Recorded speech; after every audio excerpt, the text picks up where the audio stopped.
pangkat militer kadang membingungkan. Misalnya, letnan itu di bawah mayor. Tapi mengapa pangkat letnan jenderal lebih tinggi daripada pangkat mayor jenderal? Ternyata ini semua karena evolusi pangkat militer selama ratusan tahun. Mari kita bahas asal-muasal kepangkatan militer ini. Langsung saja, kita mulai dari pangkat terendah, prajurit. Saat Indonesia berdiri, para pendiri TNI meniru sistem kepangkatan KNIL. Ini karena banyak ex-perwira KNIL yang setelah kemerdekaan, bergabung dengan militer Indonesia.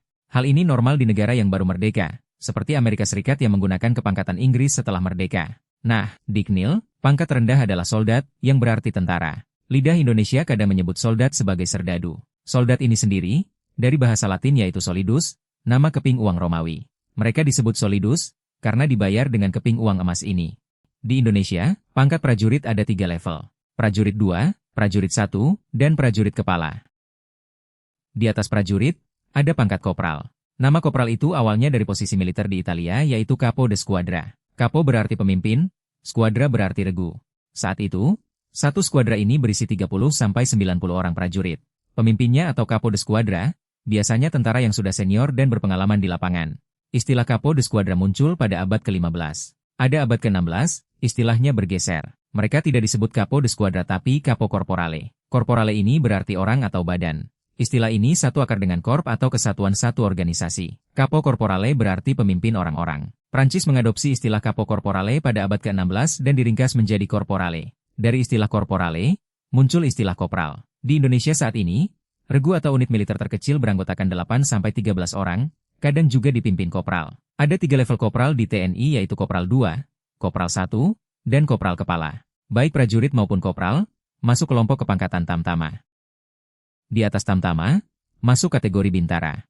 Pangkat terendah dari bintara adalah sersan. Sersan ini berasal dari kata Latin servien, yang berarti pembantu. Arti sersan awalnya memang pembantu para ksatria membentuk pasukan, di era feodalisme di Eropa. Saat era feodalisme, posisi di bawah raja adalah para adipati atau lord. Para bangsawan ini secara turun-temurun mendapat kekuasaan penuh di wilayah tertentu di sekitar puri atau benteng. Para bangsawan ini wajib setor pajak dan menyediakan tentara untuk raja. Para bangsawan kemudian mengangkat para ksatria sebagai tentara profesional. Mereka biasanya memiliki perlengkapan tempur mahal, termasuk baju zirah dan kuda. Untuk bayaran, setiap ksatria ini mendapat satu wilayah berpenduduk rakyat jelata hingga ratusan orang.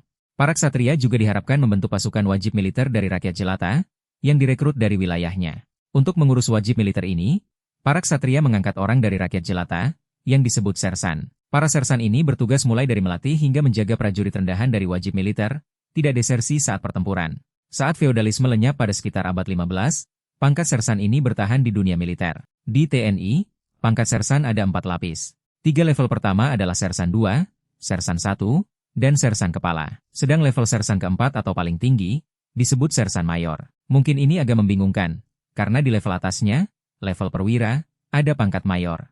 Kata mayor dalam sersan mayor ini, berarti lebih besar atau lebih tinggi. Pangkat sersan mayor berarti sersan yang lebih tinggi daripada sersan-sersan yang lain. Setelah sersan, pangkat di atasnya adalah letnan. Letnan berasal dari bahasa Prancis, lieutenant yang berarti menjadi pejabat atau mewakili.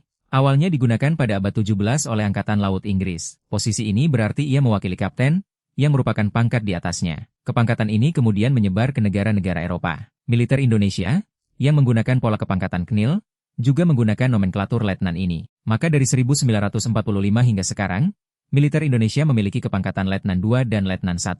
Pangkat ini populer, karena diberikan kepada lulusan akademi militer. Yang unik adalah 2 pangkat antara sersan mayor dengan letnan 2. Tentara KNIL menggunakan istilah Onderleutnant atau letnan muda dan ajudan Onderofficer atau perwira muda.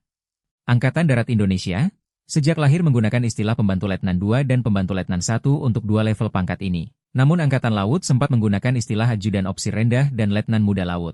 Untuk kategori pembantu letnan 2 dan pembantu letnan 1, masuk kategori bintara. Namun letnan 2 dan letnan 1, masuk perwira. Pangkat di atas letnan adalah pangkat paling luas sejarah penggunaannya, yaitu kapten. Kapten ini dari bahasa Latin, capitanus yang artinya kepala. Istilah ini untuk pemimpin pasukan dalam pertempuran atau peperangan. Biasanya orang yang dikendalikan seorang kapten di masa lalu itu sekitar 100-200 orang. Angka ini adalah jumlah prajurit yang bisa dikendalikan penuh oleh satu orang, dalam satu medan pertempuran terbuka di masa lalu. Di Indonesia modern, kompi atau unit pasukan dengan 100-200 anggota, juga biasa dipimpin kapten. Tapi istilah kapten ini kemudian meluas, ke semua pangkat yang membawahi pasukan atau unit militer. Sekarang pun, istilah kapten dipakai sejumlah negara untuk pangkat selevel kolonel. Misalnya, pemimpin kapal induk di Amerika Serikat atau Rusia. Mereka berpangkat kapten juga, meski setara dengan kolonel di Angkatan Darat Amerika Serikat atau TNI.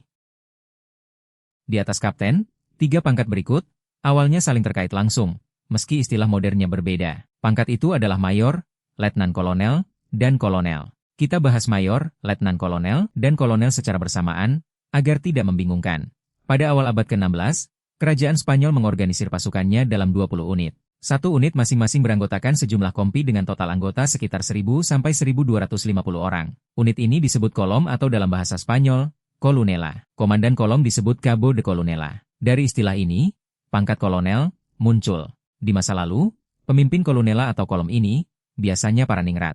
Para kolonel yang ningrat itu, banyak yang lebih banyak mengurusi masalah luar, bahkan sering soal politik. Mereka menyerahkan urusan sehari-hari pasukan pada wakilnya atau letnannya. Maka, pangkat letnan kolonel muncul. Setelah letnan kolonel terpilih, harus ada orang yang tugasnya seperti sersan mayor di bawahnya, harus ada orang yang mengurusi administrasi, menyusun formasi dan barisan secara langsung saat bertempur. Karena tugas yang mirip sersan mayor, mereka juga disebut sersan mayor. Untuk membedakan dengan sersan mayor di bawahnya, lama-lama pangkatnya diringkas menjadi hanya mayor. Maka tersusunlah 3 pangkat yang digunakan sampai sekarang yaitu mayor, letnan kolonel, dan kolonel. Kategori terakhir yang muncul adalah level jenderal. Pangkat jenderal ini awalnya hanya ada saat peperangan. Saat perang, raja mengangkat satu panglima angkatan bersenjata. Ia disebut kapten untuk semua orang, atau bahasa Inggrisnya, kapten jenderal. Istilah kapten jenderal ini karena yang ia pimpin bukan hanya 100-200 orang, tapi bisa puluhan ribu tentara. Pada akhir abad 18, Inggris mulai meringkas kata kapten jenderal menjadi hanya jenderal. Saat Indonesia berdiri, kepangkatan ini dieja sebagai jenderal. Seperti seorang kolonel, seringkali jenderal harus mengurusi masalah di luar militer. Maka harus ada pejabat yang urusi masalah sehari-hari pasukan. Harus ada wakil atau letnan dari si jenderal. Maka muncul pangkat letnan jenderal. Begitu pula untuk urusan administrasi dan pembentukan pasukan, diserahkan pada orang ketiga. Fungsinya serupa sersan mayor, tapi dengan lingkup puluhan ribu pasukan. Posisi ini disebut sersan mayor jenderal. Lama-kelamaan, pangkat sersan mayor jenderal ini diringkas menjadi mayor jenderal. Karena kata mayor diambil dari pangkat sersan mayor, bukan pangkat mayor yang di atas letnan, maka posisi mayor jenderal lebih rendah dari letnan jenderal.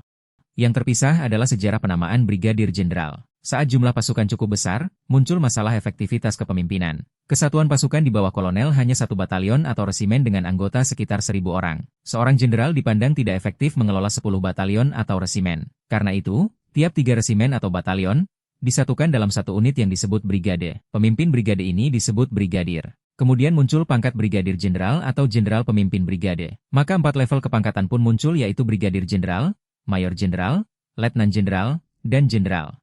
Di beberapa matra TNI, ada beberapa varian nomenklatur pangkat ini. Di Angkatan Udara, istilah jenderal diganti menjadi marsekal. Sedang di TNI Angkatan Laut, istilah jenderal diganti menjadi laksamana. Angkatan Laut juga menggunakan istilah kelasi untuk prajurit.